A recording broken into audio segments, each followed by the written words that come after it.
terms of leadership?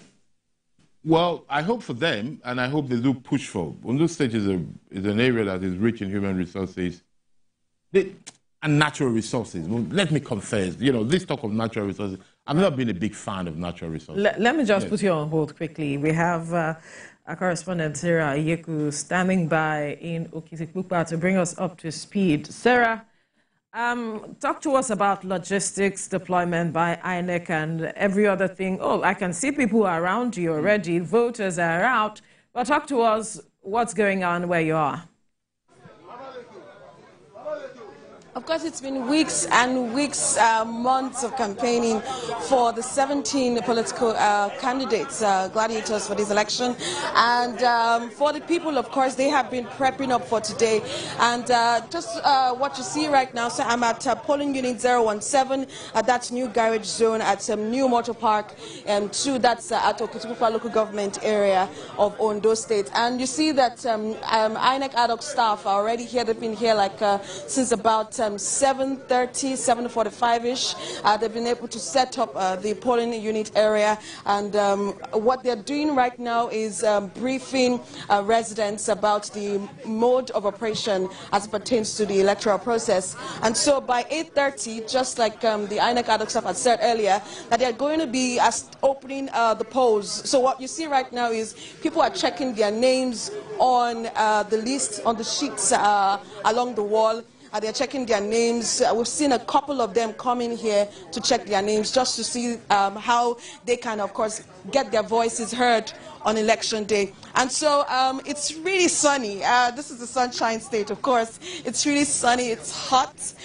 For anybody that is in Ondo State, you wouldn't, for those who are coming as visitors, you wouldn't envisage this heat and hotness. And of course, the sun is really bright.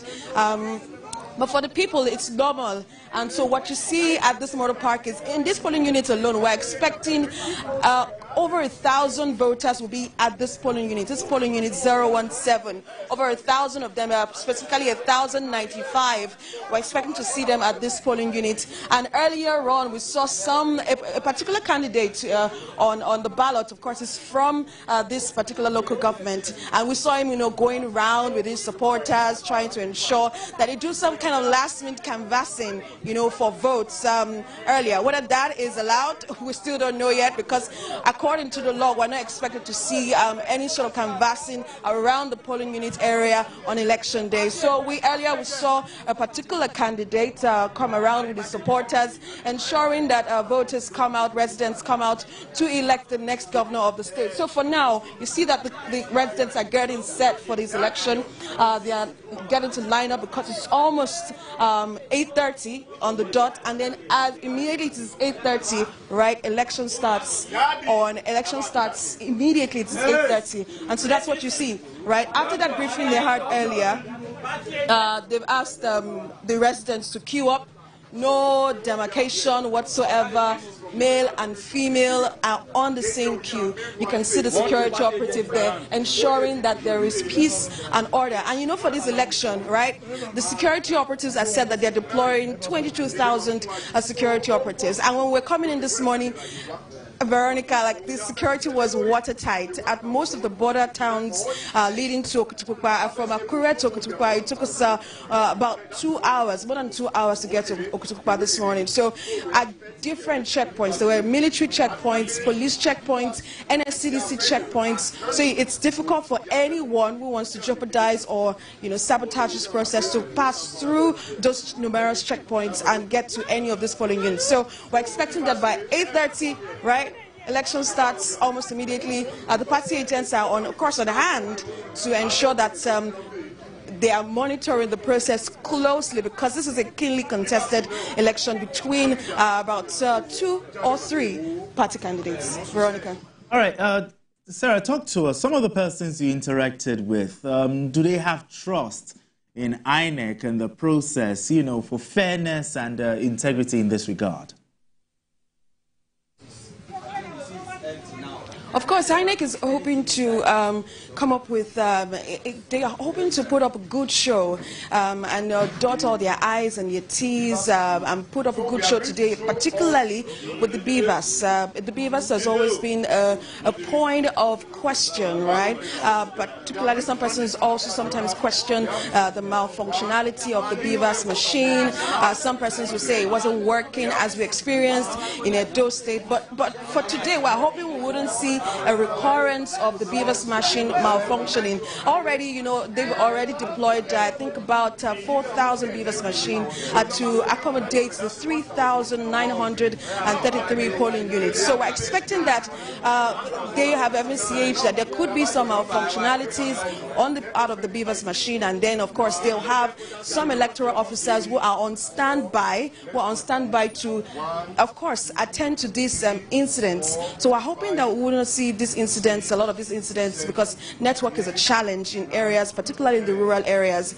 For instance, in the riverine areas, network is a big challenge. So we're hoping to see how INEC has been able to strategize or faction out a way that the beavers machine would not be an hindrance, you know, to this electoral process. Interesting. Sarah, talk to us. I don't know if you've been able to speak with any of those the voters right behind you, but what are the people of the state that you interacted with hoping for in the next 4 years from whoever takes the seat as governor? You know, almost 11 months, would I say, or more than 11 months since Arakuri Rotimi Akeredolu died. No one would have ever seen it or seen this coming, that they wouldn't see Rotimi Akeredolu for this election, of course, putting his mark on this election, because you know that he is a political weight when it comes to the southwestern politics. And so for a lot of them, this is a new dawn for them, having these candidates, although some of these candidates are people know them in the grassroots. In Akure, for instance, you may not have the enthusiasm that we expect to see, but the enthusiasm, of course, we expect to see it from these rural communities. And for instance, Ondo South, for instance, which is like has the second largest number of voters, particularly PVCs collected. For Ondo South alone, the PVCs collected, that's 609,314 PVCs collected. That's out of 673. So like about 90% of those who registered for this electoral process, about 90% of them actually, right, collected. Sarah, we'll have to put you on hold.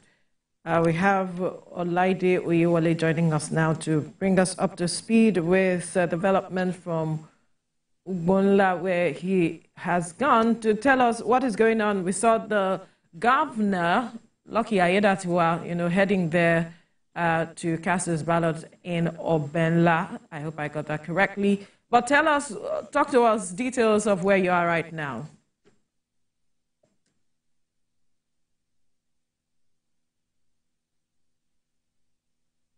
Olaide?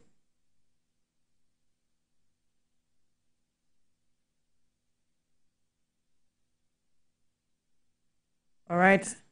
Sarah? Yes, you were talking about what the people expect in the next 4 years. And I'm talking about, you know, and before I go to what people are expecting for the next 4 years, particularly the expectations for the new governor, I'm telling you how strategic this particular senatorial district is. I'm talking about Ondo South senatorial district. The contenders really are from this senatorial district. I'm talking about from the two major political parties. They are from this senatorial district. So all eyes are really not really on Ondo Central, which of course has the largest PVCs collected, number of PVCs collected, but on Ondo South, and this is grassroots politics at play, right?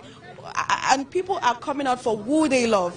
And so some of the expectations they had raised is they're hoping to see, of course, the economy of Ondo State transform. They're hoping to see a governor that can transform the economy of Ondo State. Ondo State, of course, you know, is an agriculture-based state. And they're hoping to see a governor that can transform that particular sector and, of course, safeguard the farmers, because they're having complaints of insecurity on the part of the farmers. They are unable to go to some of their farms, remember the Owo incident, which is, still fresh in the minds of a lot of people in Owo and even in Ondo State. So this particular election is very central, right? It's central to the people, it's close to their hearts, because this is the first time they'll be having one of the political weights, which is Arakunrin Rotimi Akeredolu, is not here anymore, but somehow they still love him. And this particular candidate, some of these candidates, particularly contenders, worked with Arakunrin Rotimi Akeredolu. So they're hoping that some of these candidates will inject some of the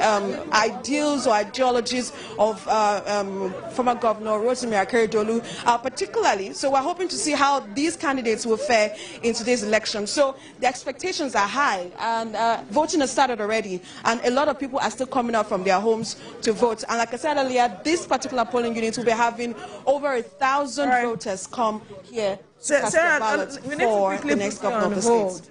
If you can hear me, Sarah, we need to quickly put you on hold and speak with Olaide Oyewole to quickly speak with us with regards to his journey on the high seas, as it is, moving with the governor who is going to cast his ballot at Obenla. Talk to us, Olaide. What's going on?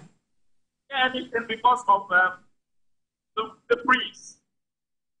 But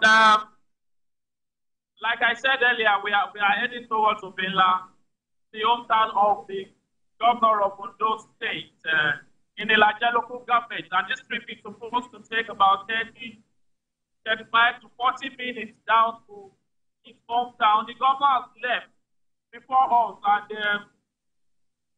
we are hoping to catch up with him before he gets to his hometown. So when it got to the shore,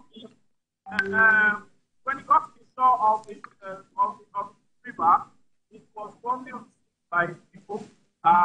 Because they've been expecting him to arrive. So he greeted the people around and headed to the boat to his hometown, where he's going to cast his ballot. So far, it's been peaceful here in Ondo State, and even on the riverine area, also been peaceful. And we are hoping that we get to we don't know what has started, where we are going, but hope that when we get there, the governor will be able to cast the ballot immediately he gets to his hometown. So that's okay for now. And we have some of my colleagues here who are also, most of them are, for the first time, are embarking on this kind of journey. So it's important. Here. Thank you. Olaide, will definitely get back to you for more as we monitor the governor's, he casting his ballot at Obenla. Now, Sarah, it's back to you. You can quickly talk to us. You were still talking with regards to the matter of what the people's expectations are, especially the fact that there are inflation issues. There's also the matter of the farmers looking at what whoever comes in at the end of the day will do with regards to their interests, security, agriculture, and all of it.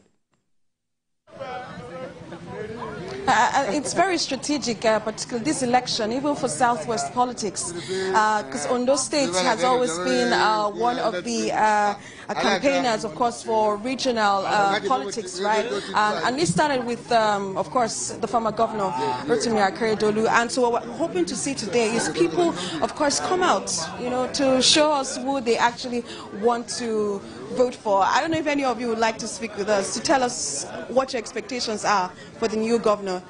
To pass it, Jeku Yoruba le maso. Kí lẹ fẹ́ kí governor tuntun ṣe? Oui. Kí la fẹ́ kí governor ṣe fún wa bí? Governor tuntun tó máa wọlé, kí lẹ fẹ́ kó ṣe? Ó máa ṣe dáadáa fún wa, kó ṣe dáadáa fún wa ni. Kó ṣọ̀nà fún wa. Kó tó gún kó sọ́dọ̀ ẹ̀rọ. Owó school kó sọ́dọ̀ ẹ̀rọ.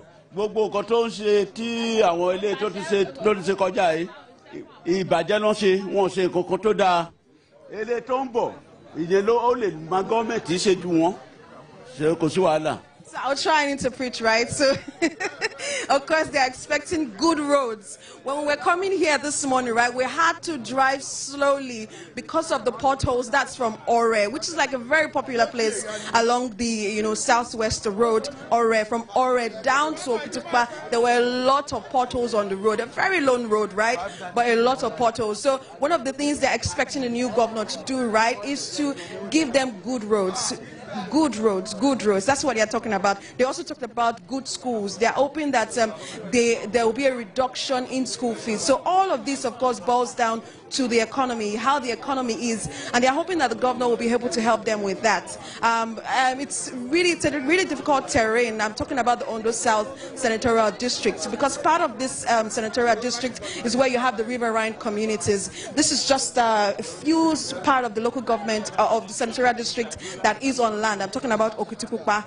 That's one of the local governments on land. Most of the communities are riverine communities, and there have been challenges of seeing caution, and we've reported this over the years. I've been here 2018, 2020, 2022 to also report about the seeing caution affecting Ayeku and those riverine communities, and it is really massive. So I'm very sure a lot of these voters from this senatorial district are expecting that the governor will bring something new and give them a better economy, an economy where they can thrive, an agricultural sector where farmers are safe, where farmers can thrive, where people can go to school at little or no cost, where they can get education at little or no cost. And so that's, what's on the lips of a lot of these voters that are at this polling unit.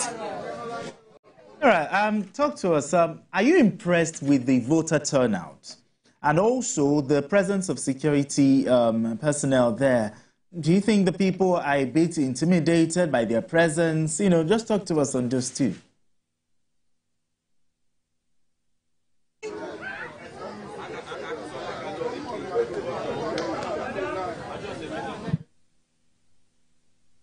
Hello, Sarah, are you still there? Yes, I am here. I'm trying to figure out what you're saying. Okay, I asked the question. I said, are you impressed with the voter turnout? And also, the other question is the security presence. The security presence. Do you think the people are a bit intimidated by the presence of the police officers there? Am I impressed with the voters turnout? It's still too early to call. So this is just about a few minutes before 9 o'clock, right? And we're already seeing the queue at this particular polling unit where we're supposed to see more than 1,000 voters come out. And while we were coming here this morning, right, we've seen a number of people trying to still go to doing those last-minute trips to some of their communities. Some of them that couldn't leave Akure on time. We still saw some of them leaving Akure early this morning, just to get to their rural communities. So, am I impressed with the voter turnout? Maybe yes. We'll get to know at the end of this electoral process what the turnout for this election has been like. Because for elections that since 2012 and all, there's been a decline, like a steady decline of voter turnout for elections. So we're hoping that because this is a different dispensation, they're hoping because people are more enlightened about politics, they wouldn't sit back at home and just watch TV and watch us like a movie. They would actually come out and be part of this electoral process. And for security, really, the police had said that they're deploying not as much as they deployed for Edo State governorship election, right? They're not deploying as much. For this election, they are deploying just more than 22,000 police officers, and then add on the NSCC, immigration, and all of the federal outfits for this election. So and they do not even want to tell us the specific number. When we asked even the army, the military, they're not giving us a specific number. When we asked about flashpoints, they're not talking about the flashpoints. They're silent about it. And I think it's also to help people come out and vote, right? They do not want people to be intimidated by the number of security personnel they will see. And that's the message they're trying to preach. That's the message they've been trying to preach all through the week from their stakeholders meeting, right? To talk about the fact that if you see all of these policemen, they are here to safeguard you. And when I asked the DIG in charge of elections, right, that's DIG Sylvester Alabi, that why are they not talking about the flashpoints? He has said that they have already conducted a comprehensive threat analysis. They know where the flashpoints are, so I should not be worried. The people should not be worried, right? The policemen, the army, and all of the security operatives are there to safeguard the people and the politicians, the people particularly, and of course with the media. They didn't even mention the politicians because, you know, they're going to withdraw VIP escorts, right? So they have said that the security officials are there to safeguard the people, and people should not be scared. They should come out and vote. So it's still too early to say that, am I impressed with the turnout? Maybe yes, maybe not, but we're expecting to see more people trying to come out and vote for the next governor. We're also expecting to see people actually encourage themselves. We're expecting to see more people go into homes to canvass, because I'm hearing someone ring a bell, and I know it's some political party, right, trying to get people to come out and vote. So we're hoping to see more numbers today, not in Akure, but in the rural areas. Interesting, Sarah. It seems people want to just go about their duties, but definitely we'll keep tabs with you for more updates from